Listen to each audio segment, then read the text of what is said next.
All right, let's dive in. Today, we're talking about something that completely flips the script on what we think of as attraction. It's this idea called emotional gravity, and it's all about understanding that magnetic pull some people just naturally have. So, let's start with a question you've probably asked yourself a million times. Why is it that the more you chase someone, the more you pursue them, the faster they seem to run in the other direction? It's one of the most frustrating games in human interaction, right? And this right here, this is why. Look at this breakdown. You've got the chaser on one side. They're anxious, they're reactive, they're constantly looking for that external approval.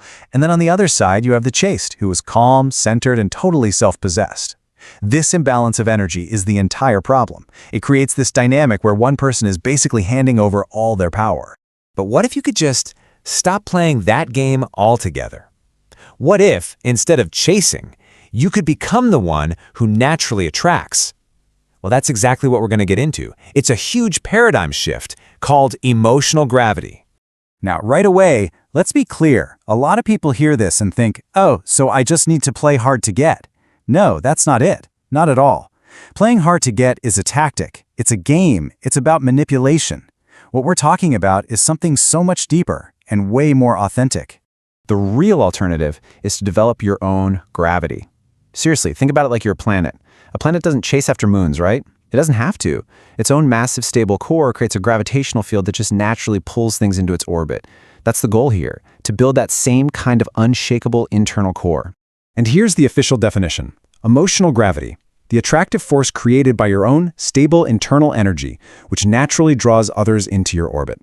The P words there are stable and internal. See, this isn't something you do to other people. It's a state you cultivate inside yourself. It's about becoming that stable center that just effortlessly pulls others in. Okay, so the concept sounds incredible, right? But what's the actual psychology here? I mean, why does this kind of centered energy have such a powerful magnetic effect on people? Let's dig into the science of why this really works. It all starts with something pretty wild inside our brains called mirror neurons. And the best way to think about them is like your brain's own social Wi-Fi. They're constantly, subconsciously scanning and reflecting the emotional states of the people around us. You know that feeling when someone walks into a room and they're super anxious, and suddenly you feel on edge? That's your mirror neurons at work. And this is where it all clicks into place. This quote says it all. Your stable energy rewires the mirror neurons of those around you. When you are genuinely calm, when you're centered, you're broadcasting this powerful signal of stability. In other people's brains, their social Wi-Fi picks up on that signal, and it actually makes them feel calmer and more drawn to you, just by being around you. It's incredible. Now, this taps into a really powerful psychological trigger, but listen carefully. It's not about being manipulative. Step 1 says be calmly inconsistent. This isn't about playing hot and cold games. This is what happens naturally when you actually have your own full life. Sometimes you're available, other times you're genuinely focused on a passion project. That natural unpredictability, as you see in step 2, creates curiosity. And curiosity, my friends, is a massive trigger for psychological attraction. So, we get the why now. We understand the psychology. So the next big question is, how? How do you actually build this internal gravity? Well, it all comes down to sending out something called the signal of completeness.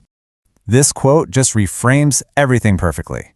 The less you chase validation, the more your subconscious signal of completeness attracts others naturally. Just think about that for a second. It means attraction isn't something you go out and get from other people. It's the natural overflow of the validation you're already giving to yourself. So what does this signal actually look like? Well, it's being non-reactive. You're not getting thrown off balance by every little thing that happens. It means you're grounded in your own self-worth, so you're not desperately seeking approval or a thumbs up from anyone else. All of this comes together to radiate that calm, stable energy we keep talking about. That's the signal.